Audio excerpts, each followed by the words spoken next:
संभाजी भिडेंनी मराठा आरक्षणासंदर्भात आपली भूमिका बदलली आहे। 11 महिन्यांपूर्वी संभाजी भिडेंचा मराठा आरक्षण मागणीला पाठिंबा होता, मात्र आता मराठा समाजाला आरक्षण मिळावे या मताचे आम्ही 101 अब्ज टक्के आहोत। सप्टेंबर 2023 मधील संभाजी भिडे यांचे हे वक्तव्य आहे। आता संभाजी भिडे यांनी मराठ्यांनी आरक्षण मागावं का असा सवाल उपस्थित केलाय। 11 महिन्यात मराठा आरक्षणाबाबत भिडेंची भूमिका बदलल्याचं पाहायला मिळतंय।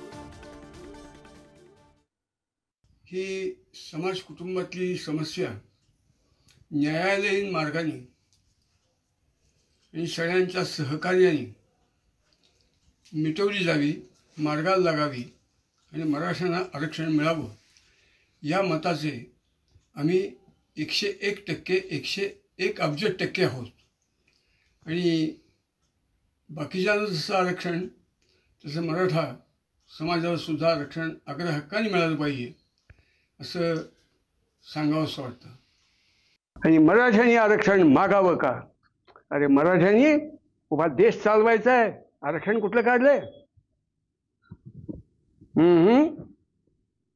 सिंहानी संबंध जंगल सांभाळायचंय। उभ्या पृथ्वीवरती असलेल्या सगळ्या सागरात बिना अडथळा हिंडण्याचं स्वातंत्र्य आणि क्षमता असलेला मासे आहेत, त्यांनी स्विमिंग क्लबमध्ये जायचं नाही, गरुडाने ग्लायडिंग क्लबमध्ये जायचं नाही, कमांडो ट्रेनिंग कॅम्पची अपेक्षा करायची नाही। मराठा जात संबंध देशाचा संसार चालवणारी जात हे मराठ्यांच्या लक्षात येईल ज्या दिवशी, त्या दिवशी या मातृभूमीचं भाग्य उजळून जाईल।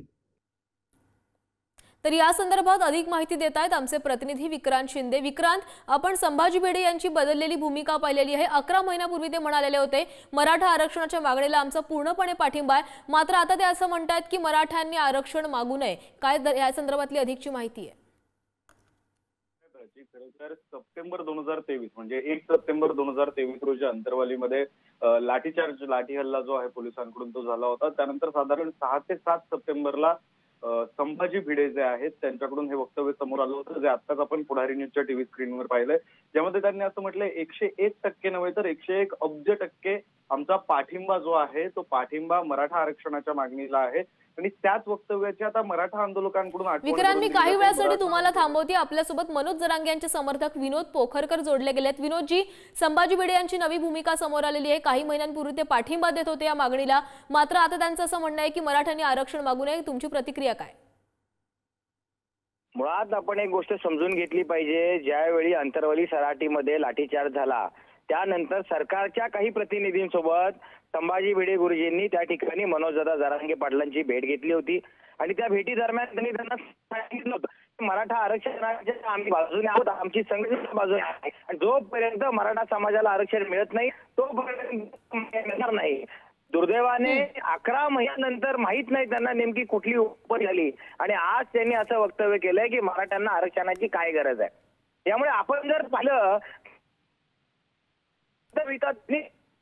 पाहणं गरजेचं आहे। फडणवीस साहेब ज्या पद्धतीने स्पून फिडिंग करतायत, त्यांनी हे सगळे डाव टाकणं बंद करावं।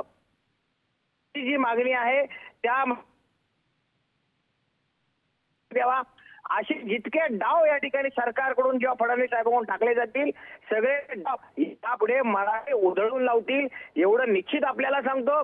जर समजा विधानसभा निवडणुकीच्या आचारसंहिता लागण्यापूर्वी मराठा समाजाच्या मागण्या जर मान्य झाल्या नाहीत, आरक्षण दिलं नाही, तर तुम्हाला सांगतो ज्या पद्धतीने लोकसभा निवडणुकीमध्ये महाराष्ट्राने आणि देशाने फक्त ट्रेलर बघितला, खरा पिक्चर हा विधानसभा निवडणुकीमध्ये मग त्यावेळी महायुती असेल किंवा मग महाविकास आघाडी सरकार असेल, या सगळ्यांना विनोदजी तुम्ही आमच्यासोबत असेच जोडलेले राहा। आपल्यासोबत याबाबत अधिक बोलण्यासाठी संभाजी भिडे यांचे समर्थक हनुमंत पवार हे देखील जोडले गेलेत। हनुमंतजी, 11 महिन्यांपूर्वी संभाजी भिडे असं म्हणत होते की आमचा आरक्षणाला पूर्णपणे पाठिंबा आहे, मात्र आता 11 महिन्यानंतर असं काय झालं की तुमची भूमिका बदलली?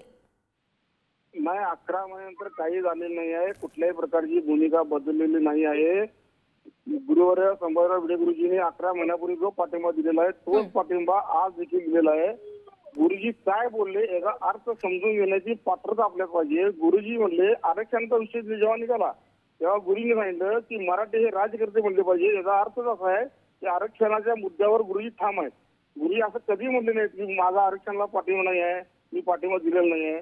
आम्ही आज अखेर आमचा मराठा समाजाच्या आरक्षणाला पाठिंबा आहे. विनोदजी, तुमची प्रतिक्रिया काय हनुमंत पवार यांच्या वक्तव्यावर? नाही, आपण एक गोष्ट आपण या ठिकाणी लक्षात घेतली पाहिजे की ज्या पद्धतीचं वक्तव्य त्या ठिकाणी आज आलेलं आहे, मुळात मराठा समाज हा देशावर राज्य करण्याची परिस्थिती राहिलेली नाहीये. आज तळागाळातला मराठा समाज खऱ्या अर्थानं त्या ठिकाणी उपेक्षित आहे. मराठा समाज हा सामाजिक दृष्ट्या आणि आर्थिक दृष्ट्या त्या ठिकाणी मागास आहे.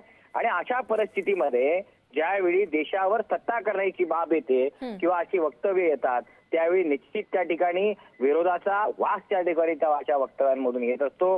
त्यामुळे आदरणीय संभाजी भिडे गुरुजींनी जी भूमिका मांडलेली आहे या संदर्भामध्ये 11 महिन्यापूर्वी त्यांनी मांडलेली जी भूमिका आहे, या भूमिकेची ठाम राहून त्यांनी मराठा आरक्षणासाठी राज्य सरकारवर त्या ठिकाणी दबाव आणावा आणि मराठा आरक्षणाचा प्रश्न त्या ठिकाणी मार्गी लावावा अशी विनंती या ठिकाणी आपल्या माध्यमातून मी भिडे गुरुजींना या ठिकाणी करतो. नरेंद्र मोदी आहेत आपल्या देशाचे पंतप्रधान, त्यांच्याबरोबरही त्यांचे खूप चांगले संबंध आहेत. गरज पडली तर त्यांनी केंद्रामध्ये देखील शब्द टाकावा आणि या मराठा समाजाला त्या ठिकाणी न्याय देण्याच्या भूमिकेमध्ये भिडे गुरुजींनी आता खऱ्या अर्थाने येणं गरजेचं आहे. हनुमंतजी, तुम्ही काहीतरी बोलत होतात, पूर्ण करा.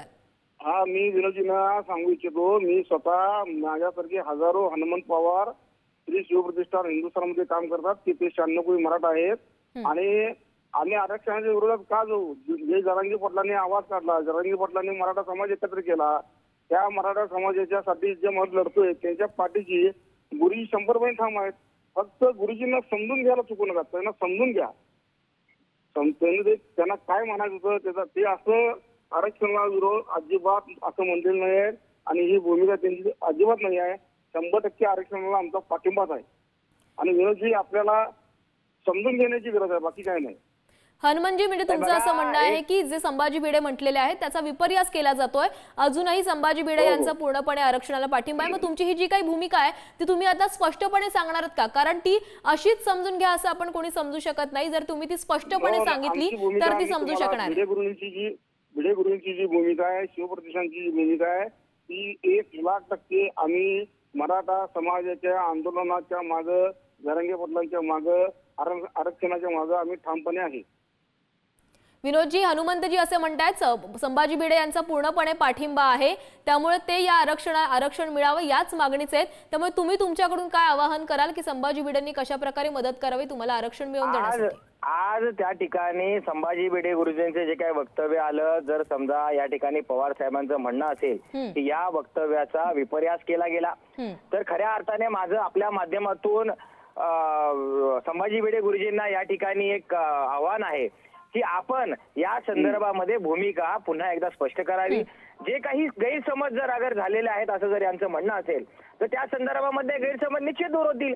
आणि दुसरा महत्वाचा प्रश्न, ज्या पद्धतीने 11 महिन्यापूर्वी संभाजी भिडे गुरुजींनी त्या ठिकाणी मनोज दादांना आरक्षणा संदर्भामध्ये पाठिंबा दिला, यामुळे मला आपल्या माध्यमातून भिडे गुरुजींना आणखी एक विनंती असेल की आज हा मराठा समाज खऱ्या अर्थाने उपेक्षित आहे, वंचित आहे. या समाजाला आरक्षण मिळवून देण्यासाठी राज्याचे मुख्यमंत्री असतील, राज्याचे उपमुख्यमंत्री असतील, देशाचे पंतप्रधान असतील. नक्कीच विनोदजी आणि हनुमंतजी, आपण अपेक्षा करूयात की संभाजी भिडे काही दिवसातच आपली स्पष्ट भूमिका आहे ती जी काही ती जाहीर करतील. धन्यवाद तुम्ही दिलेल्या सविस्तर प्रतिक्रियेसाठी.